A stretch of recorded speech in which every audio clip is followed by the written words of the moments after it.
नमस्कार बच्चों, perfect success point में आपका हार्दिक स्वागत है।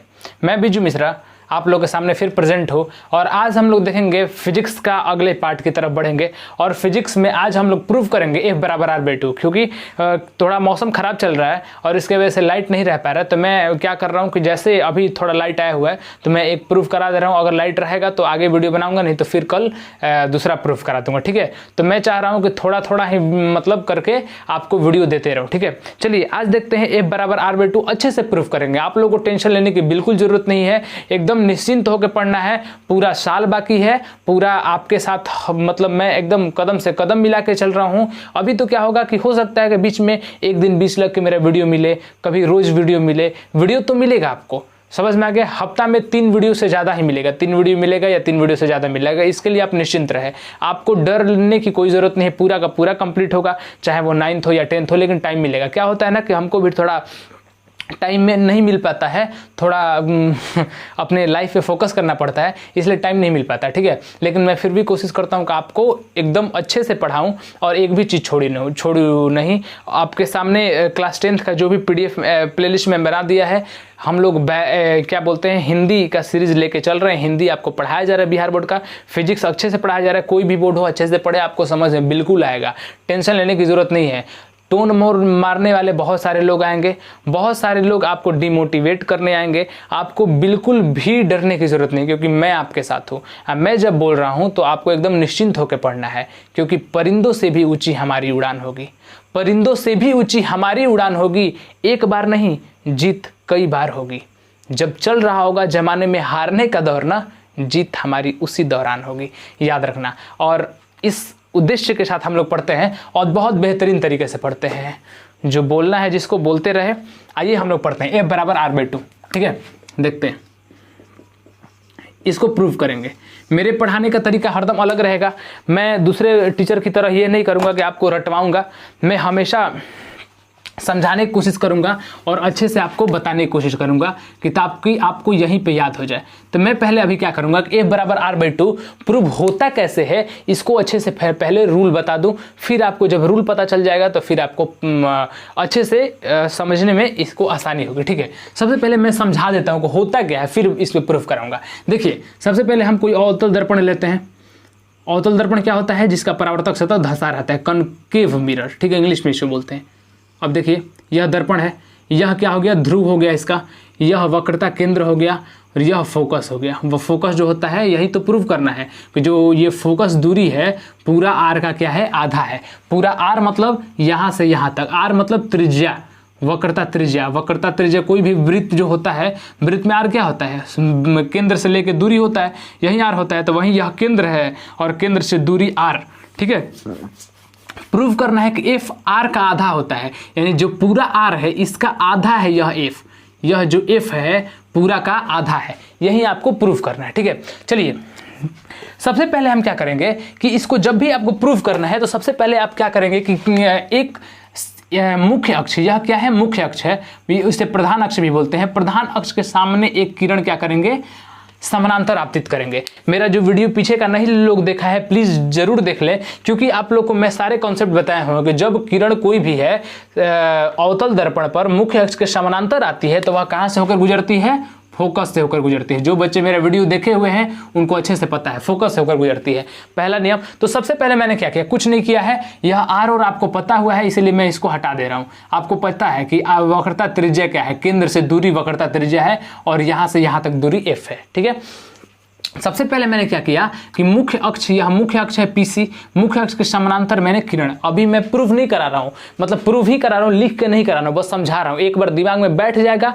प्रूफ हो जाएगा। फिर मैं बोल ही रहा हूं, मेरे पढ़ाने का तरीका अलग होगा। ठीक है, अब देखिए, पहला किरण यह करना है, दूसरा बार क्या करना है कि यह इसी बिंदु पर, यह बिंदु मान लीजिए B है, यह BB' है। ठीक है, इसी बिंदु पर एक क्या किया, लंब डाल दिया।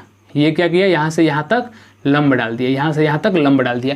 2 काम करना है। सबसे पहला काम करना है, मुख्य अक्ष का समानांतर लाइए, फोकस से जाएगा, फिर लंब डाल दीजिए, आपका काम खत्म। अब देखिए, इसमें जैसे ही आप कर दीजिएगा तो इसमें क्या होगा कि आपको पता है कि कोई भी जब वृत्त होता है तो वृत्त का जो त्रिज्या होता है ना, यह सर्कल पे 90 डिग्री के बराबर होता है। कितना डिग्री के? 90 डिग्री के बराबर होता है। आपको अच्छे से पता होता है कि कोई भी त्रिज्या हो कहीं से भी हो, यह अगर उस पर स्पर्श रेखा खींचा जाए तो यह क्या होता है 90 डिग्री का कोण यहाँ पे बनाता है। ठीक है, तो यही रूल यहाँ पे फॉलो कर रहा है बाबू। और यहाँ पे क्या हो रहा है कि और आपको पता है कि कोई भी अगर दर्पण है और दर्पण पे कोई भी किरण अगर लंबवत पड़ रही है, 90 डिग्री पर पड़ रही है, तो यह 90 डिग्री पर ही वापस लौट जाती है। यानी कि अगर कोई भी किरण 90 डिग्री पर आ रही है तो 90 डिग्री पर ही वापस लौट जाती है, कहीं भी 90 डिग्री पर पड़े। तो चूंकि मैं आपको बता दिया कि यह क्या है, यह त्रिज्या है, और त्रिज्या चूंकि 90 डिग्री पर आपतित होती है वृत्त पर, यानी कि यह दर्पण पर भी क्या होगा 90 डिग्री पर आ रहा है। तो 90 डिग्री पर आ रहा है तो क्या होगा, पुनः इसी पर वापस लौट जाता है। ठीक है, तो आपको इतना पता होना चाहिए। यहाँ बताने का कोई उद्देश्य नहीं था, लेकिन मैं बता रहा हूं कि वो उसी पर वापस लौट जाता है। ठीक है, यहाँ इसका कोई मतलब नहीं है। अब देखिए, चूंकि आपको पता है कि परावर्तन के नियम में जब मैंने पढ़ाया था, परावर्तन के नियम में क्या होता है कि अगर कोई दर्पण पे कोई वस्तु आ रही है, आपतित हो रही है, और कोई वस्तु परावर्तित होती है कितना डिग्री पर, बीच में हम लोग क्या डाल देते हैं, लंब डाल देते हैं। ठीक है, और लंब से जो आपतन कोण का जितना मान है उतना ही परावर्तन कोण का मान होना चाहिए। मतलब कि आपतन कोण से अभिलंब से ही नापेंगे। कब कहाँ से नापेंगे? हमेशा अभिलंब से। अभिलंब से आपतित किरण का कोण नापेंगे कि आपतित किरण कितना डिग्री कोण बना रही है, फिर अभिलंब से ही परावर्तित किरण का कोण नापेंगे। मान लीजिए कि यह 10 डिग्री है तो 10 डिग्री पर वापस लौटेगी। अगर यह 5 डिग्री पर आ रही है, अभिलंब से मन में मान लेंगे कि लंब डाला हुआ है और जितना कोण पे है उतना ही कोण पे निकालेंगे। ठीक है, तो यही रूल फॉलो करते हैं। और आपको पता है कि वहां पे दोनों कोण बराबर होता है, आपतन कोण और परावर्तन कोण क्या होता है, बराबर होता है। यानी कि आपतन कोण यह और परावर्तन कोण यह बराबर होगा। क्यों होगा बाबू? क्योंकि यहाँ पे यह 90 डिग्री पे आ रहा है और 90 डिग्री पर अभिलंब होता है। आपको पता है 90 डिग्री पर क्या होता है, अभिलंब होता है। तो एक किरण आ रही है और एक किरण जा रही है। देखिए, एक किरण आ रही है और एक किरण जा रही है, बीच में अभिलंब भी है,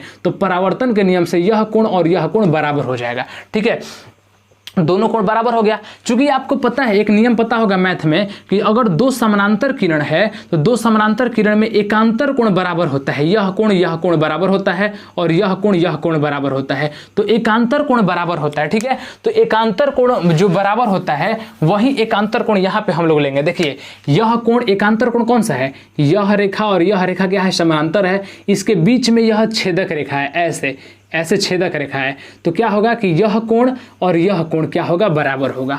दोनों कोण बराबर होगा। मैं समझा रहा हूं। सबसे पहले मैंने क्या किया, किरण आपतित किया, फोकस से गुजरा, फिर लंब डाला। यह कोण और यह कोण परावर्तन के नियम से बराबर, और ये वाला कोण और ये वाला कोण एकांतर कोण से बराबर। चूंकि बाबू पता है कि यह कोण इसके बराबर है और यही कोण इसके बराबर है। ठीक है, यानी कि यह कोण और यह कोण दोनों बराबर हो जाएगा। क्यों? क्योंकि देखिए, मान लीजिए यह 10 है, यह 10 है, तो यह 10 है तो यह 10 हो गया। और चूंकि यह 10 है तो यह भी 10, क्योंकि एकांतर कोण। तो देखिए, तीनों का मान 10-10 है, यानी कि सब एक दूसरे के बराबर है। यानी कि यह कोण और यह कोण भी एक दूसरे के बराबर हो गया। ठीक है, आपको पता चल गया। बस बराबर हो गया तो प्रूफ हो गया आपका। कैसे प्रूफ हो गया? अब क्या आप लोग बोलिएगा कि यह जो बिंदु है, सबसे पहले आप मान के चलिएगा कि जो यह आप बिंदु लिए हैं यह इसके बहुत पास में लिए हैं। जैसे यह दर्पण रहता तो यह दर्पण बहुत छोटा है, बहुत छोटा दर्पण है, बहुत छोटा। यहाँ पे मुख्य अक्ष है और मुख्य अक्ष के समाना एकदम पास में, इतना पास कि लगे कि मुख्य अक्ष के बिल्कुल नजदीक है। अब बताइए कि मुख्य अक्ष के जब नजदीक होगा, यहीं से परावर्तित होगा, तो दोनों परावर्तित यानी कि ये वाला और ये वाला दोनों बराबर हो जाएगा। क्यों? क्योंकि जब बी पॉइंट यहाँ रहता अगर और यहीं से समानांतर आती तो क्या होगा कि जब फोकस से जाएगा तो ये वाला और ये वाला जब एकदम पास रहेगा तो दोनों बराबर हो जाता है। यानी कि यह भुजा और यह भुजा क्या होगा, दोनों बराबर हो जाएगा। ठीक है, तो दोनों भुजा बराबर हो जाएगा। अब दोनों जब बराबर हो जाएगा, यह भुजा और यह जो क्या होता है, समद्विबाहु त्रिभुज में अगर कोई भी दो कोण बराबर है तो उसके बीच वाला भुजा को छोड़कर और सब दोनों भुजा बराबर है। या तो बोल दीजिए इसके सामने वाला, या बीच वाला छोड़ के दोनों भुजा बराबर है। जैसे अगर हम लोग लेते हैं, मान लीजिए कि अगर हम कोई भी त्रिभुज लेते हैं, कोई भी त्रिभुज, मान लीजिए यह कोण बराबर है, तो दोनों कोण के बीच में यह है ना, इसको छोड़ दीजिए और जो दोनों भुजा है दोनों बराबर होगा।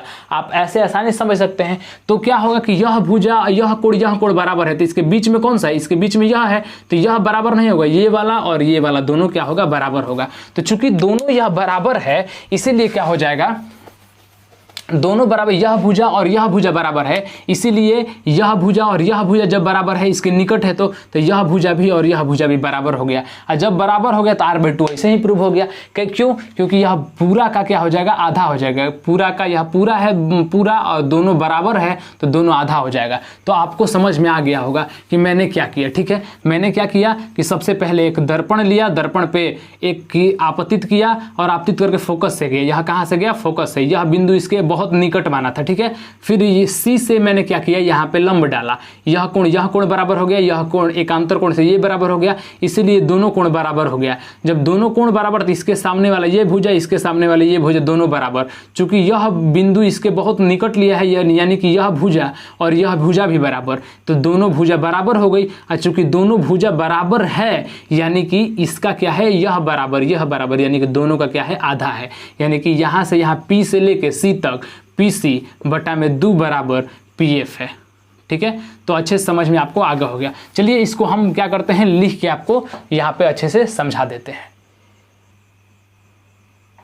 आइए, अब लिखित रूप में मैं लिख दिया हूँ ताकि टाइम ना लगे, क्योंकि मैं लिखता तो वीडियो और लंबा हो जाता, और जो वीडियो लोग देख रहे हैं वो बोल रहे हैं कि बहुत लंबा लंबा वीडियो बना रहे हैं, इसलिए। ठीक है, मैंने यह अच्छे समझा दिया है आपको और फिर यहाँ पे लिख दिया है कि ऐसे ही एग्जाम में आपको लिख देना है। देखिए फिगर में बना दिया है, बता ही दिया कैसे फिगर बनाना है।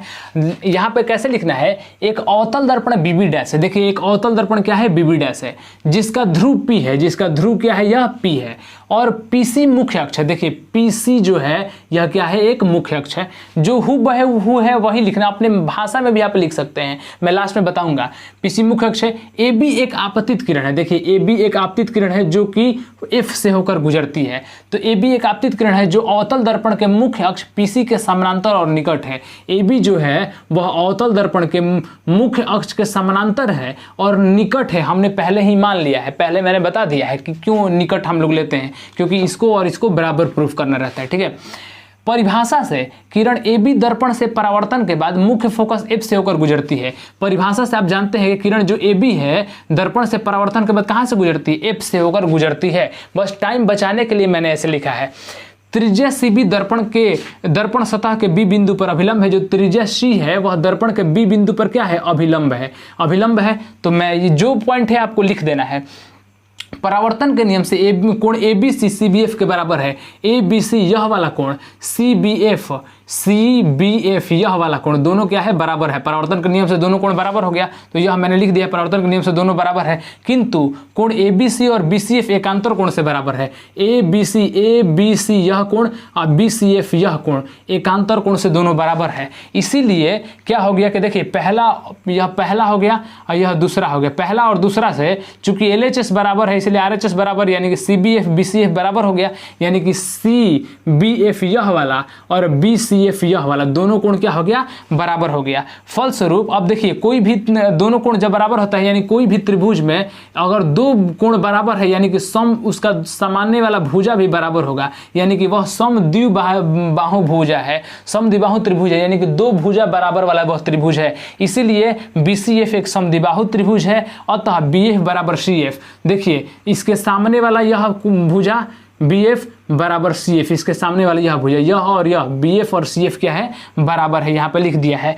चूंकि यदि B P के बहुत निकट हो, मैंने मान लिया है कि B जो है P के बहुत निकट है, इसीलिए BF बराबर PF भी हो जाएगा। BF बराबर PF लगभग में दोनों बराबर हो जाएगा, क्योंकि बहुत निकट है। मान लीजिए यहीं पे रहता तो यहीं पे रहता तो यह वाला दोनों बराबर होता, तो BF बराबर PF हो जाएगा। तो अब देखिए यहाँ से कि BF बराबर CF है, BF बराबर PF है, तो CF बराबर PF हो जाएगा ना। तो क्या हुआ, CF यह इसको लिख लीजिए आराम से, CF बराबर क्या है, PF है, दोनों भुजा बराबर है। और CF बराबर PF जो है, PF और CF जो दोनों बराबर है, यह PC पूरा का क्या है, दोनों आधा आधा है, क्योंकि यह बराबर यह बराबर। कोई भी भुजा है, मान लीजिए यह बिंदु है तो यह बराबर यह बराबर, ये मतलब दोनों का आधा आधा है। ठीक है, तो PC का आधा हो गया, यानी कि यह PF को क्या लिख सकते हैं, PF को F लिख सकते हैं। तो F बराबर क्या हो जाएगा, PC को क्या लिख सकते हैं, PC को पूरा R लिख सकते हैं। यह त्रिज्या है तो R/2, तो F बराबर R/2 प्रूफ हो गया। अब बारिश भी आ गई, लग रहा है लाइट भी कटेगा और इसके साथ आपका प्रूफ भी हो गया। गया। आप अच्छे से 1-2 बार वीडियो देखिए, आपको समझ में आ जाएगा। मैं लास्ट बार एक बार रिपीट कर दे रहा हूं, कुछ नहीं करना है, समानांतर कीजिए, फोकस से गुजरेगा। लंब डालिए, दोनों यह कोण बराबर, यह कोण बराबर, यह दोनों कोण बराबर, तो दोनों कोण बराबर, तो यह दोनों भुजा बराबर, दोनों जब भुजा बराबर हो गई तो यह भुजा इसके निकट है, इसलिए यह भुजा बराबर, यानी कि यह भुजा जैसे ही बराबर हो गई तो r/2 प्रूफ हो गया। ठीक है, आपने इतना टाइम दिया, इसके लिए आपका बहुत बहुत धन्यवाद। फिर अगले चैप्टर में हम लोग मिलते हैं कि 1/v और +1/u = 1/f कैसे प्रूफ करेंगे। ठीक है, चलिए बहुत बहुत धन्यवाद।